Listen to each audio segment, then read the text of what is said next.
Auzubillahi minash shaitani rajim. Bismillahir rahmanir rahim. Eléyìí ni ìtẹ̀síwájú fídíò wa tó jẹ́ part 2 láti fi ṣe tafsiri suratu Al-Kawthara, láti fi ṣe tafsiri suratu Al-Kawthara, láti ṣe deep analysis sura yìí. Kọ́lọ́ má ṣe àgbá ní ẹ̀sìn fún wa. Àgbọ́yé ẹ̀ kọ́lọ́ má ṣe àfi yé ẹnì kọ̀ọ̀kan wa. Àtẹ̀mí tí mò ń sọ àtàwọn tá à ń gbọ́, Ọlọ́run jẹ́ kí a jèrè tó wà nínú sura yìí. A ṣàlàyé fún wa nínú part 1 wa tí a fi ń ṣe àlàyé ìdí tí Ọlọ́run bá fi sọ sura ìkalẹ̀ fún ànábì láti lè fi kọ̀nsóòlù ànábì wa Muhammad sallallahu alayhi wa sallam lórí ìṣẹ̀lẹ̀ tó ṣẹlẹ̀ fún pé ọmọkùnrin ẹ̀ kú. Àwọn kèfèrí Mẹ́kà àwọn ọ̀dẹ̀ ká ọmọbìnrin kú nǹkankan, wọ́n wá ń jó kiri, wọ́n wá ń yọ̀ káàkiri.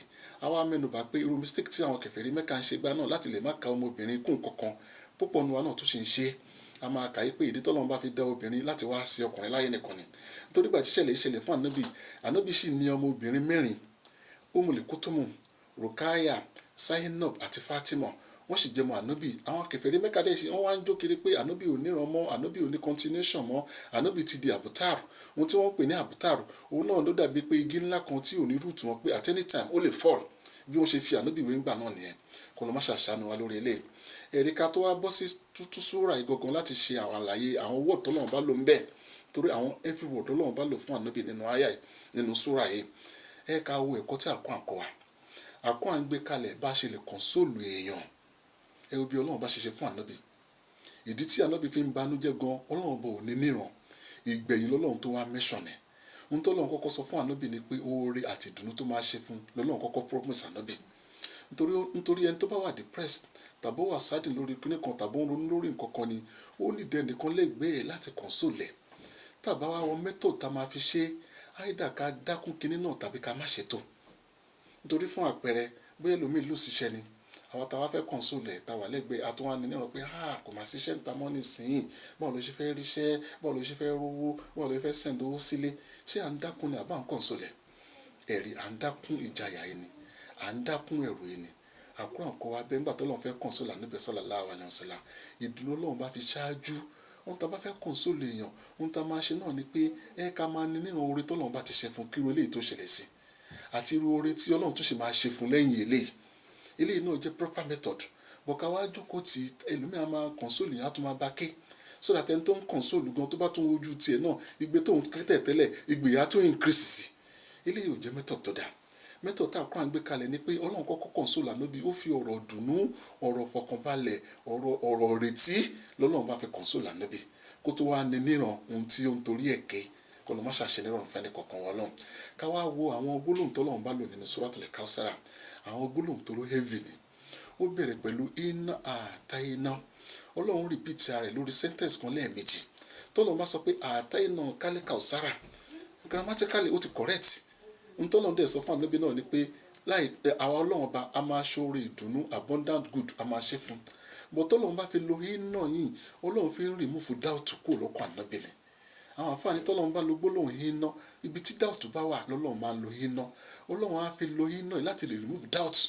Fún àpẹẹrẹ tá náà bá promise yàn fún kinní kan, a lè repeat ara lẹ́ẹ̀mejì. I promise you, I promise you, I promise you. Tá bá promise náà lẹ́ẹ̀kan àti serve purpose. But repetition tá fi ń repeat yìí, a fi ń guarantee ẹnìyẹn, a fi ń fi ẹnìyẹn ní, a fi ń fẹ́ ẹnìyẹn lọ́kàn balẹ̀ pé a máa ṣe bẹ́ẹ̀ fún ni. Àwọn afọlá àsìkò yà fi bẹ Ọlọ́run bá. Gbogbo ohun táwa náà rò pé kò ní rí bẹ́ẹ̀ tó sì ń bà wá lẹ́rù tá rò pé kíní yìí ó máa le láti rí bẹ́ẹ̀ tó ń doubt ní ọkàn wa.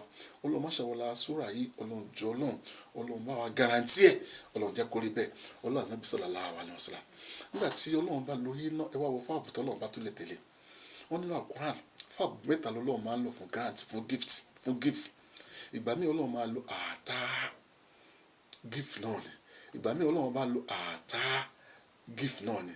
Ìgbà míì Ọlọ́run bá lo ìbá, gift náà ni. But àtà tí Ọlọ́run bá lò fún ànábì yìí, gift tó ní agbára ni.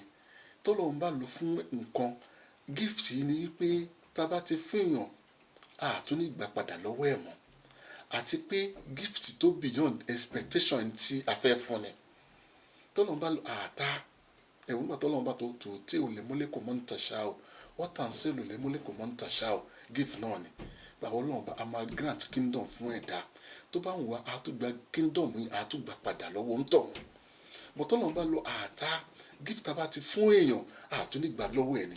Àti gift tó tóbi compare pẹ̀lú àwọn gift tó kù ni ẹ̀wà tọ́lọ́run bá lo ìbá ọlọ́run bá lo herb nígbà míì gift náà ni but gift yìí gbogbo nǹkan lọ́lọ́run máa fún ó ní látúnṣekòló bàná báàdà ẹsẹ̀ àdé ìtànà wàhábùlà náà fún wa lọ́rẹ gbogbo nǹkan lọ́lọ́run máa fún lọ́rẹ but tọ́lọ́run bá lo gbólóhùn àtá gift tó tóbi tọ́lọ́run bá ti fún yàn ọlọ́run bá ò tún ní ìgbà padà lọ́wọ́ ń tàn ni ọlọ́run gbogbo oore tọ́lọ́run bá fún wa yìí ọlọ́run má gbà padà lọ́wọ́ wa mọ́ ọlọ́run ṣe ní àjẹmọ́nú fún ẹnìkọ̀ọ̀kan wa àwọn àfáà tó wá ní wa níran pé kì í ṣe pé ọlọ́run bá lo gbólóhùn ní àtá nìkan ó tó wà lò ní àtá iná ó lò ní past tense in Arabic sentence tí wọ́n bá lo word kan in a past tense ohun tó mìíràn ni pé kíní yẹn ti wà ó ti ìṣèbí dọ́ǹdì ni ó ti confirm ni nítorí táwọn náà bá ń sọ̀rọ̀ pé kíní kan máa ṣẹlẹ̀ ọ̀la àsátẹ̀ lórí ẹ̀ but àná to yesterday ohun tí a mọ̀ yìí pé ó ti guarantee ni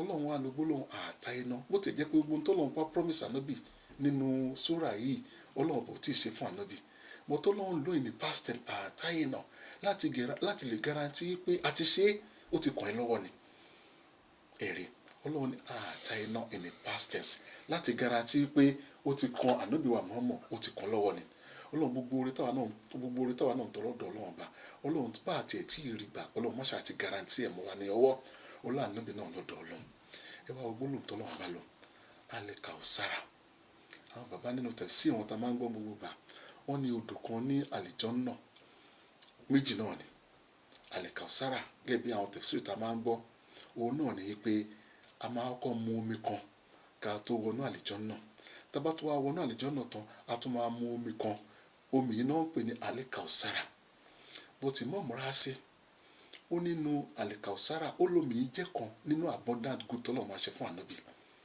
pé oore lọ́lọ́run lòun máa ṣe fún ànábì oore tó pọ̀ alẹ́ Kausara nítorí Kausara àti kẹsíran oore náà ní méjèèjì bọ́ Kausara ọlọ́run lò ní ó hyperbolize ẹ̀ ni ẹ̀rí nítorí nínú Al-Qur'an ọlọ́run bọ̀ wọ́n exaggerate but ọlọ́run máa hyperbolize ọ̀rọ̀ ọlọ́run máa ń fún ọ̀rọ̀ ní kìmí ó máa ń strength ọ̀rọ̀ nínú ọ̀rọ̀ tọ́lọ́run bá strength òun náà ni Kausara jẹ́ àti Kausara àti kẹsíran méjèèjì náà oore abundant group ni but tọ́lọ́run bá lo Kausara ó yàtọ̀ sí kẹsíra nítorí kẹsíra lè jẹ́ oore nǹkan tó pọ̀ náà ni kẹsíra but kẹsíra pípọ̀ yóò lè jẹ́ kẹsíra tó bá ó lè jẹ́ ohun tó pọ̀ tó bá dì ní but tọ́lọ́run bá lo Kausara yìí kò sí negative níbẹ̀ ohun dáadáa tó pọ̀ ni ọlọ́run bá kẹ̀ nígbà tó wá lo Kausara yìí adjective nínú English ẹ̀dẹ̀ mọ̀ wípé adjective máa ń quantify noun ni but ọlọ́run bò sọ pé ohun tí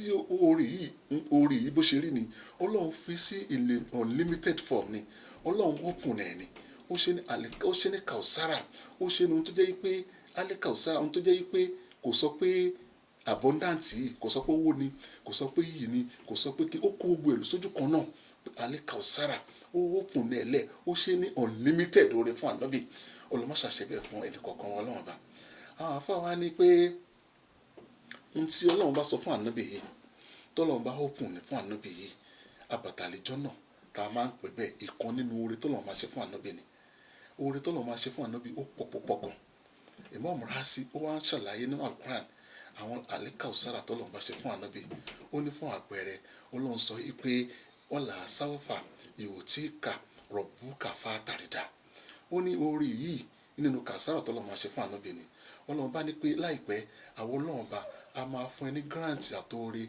a máa continue láti máa fún ẹ ohun tí tó bá sọ pé ó ti tó òfẹ́ mọ́ nítorí gbogbo oore tó bá wà lọ́wọ́ wa láti wà satisfied pẹ̀lú oore náà ó máa ń difficult nítorí tá a bá ti rí kan èyí tó ti wà lọ́wọ́ wa ó ti di àlòkù ọlọ́run ní oore tó máa ṣe fún ànábì Kausara tó máa ṣe fún ànábì oore tó jẹ́ pé kò ní òpin ni oore tó máa pọ̀ ló máa ṣe fún ànábì olùmọ̀ṣàṣẹ́wò ìpè náà fún ọlọ́run bá a máa tẹ̀síwájú lórí part 3 fídíò wa yìí láti lè ṣe ìtumọ̀ Kausara yìí irú oore ńláńlá tọ́lọ́run promise ànábì tó máa ṣe fún olùmọ̀ṣàṣẹ́fẹ́ ní kọ̀ọ̀kan wa lọ́wọ́ bá subhana rabbika rabbil izzati amma yasifuna wa salamun ala al-mursalin walhamdulillahi.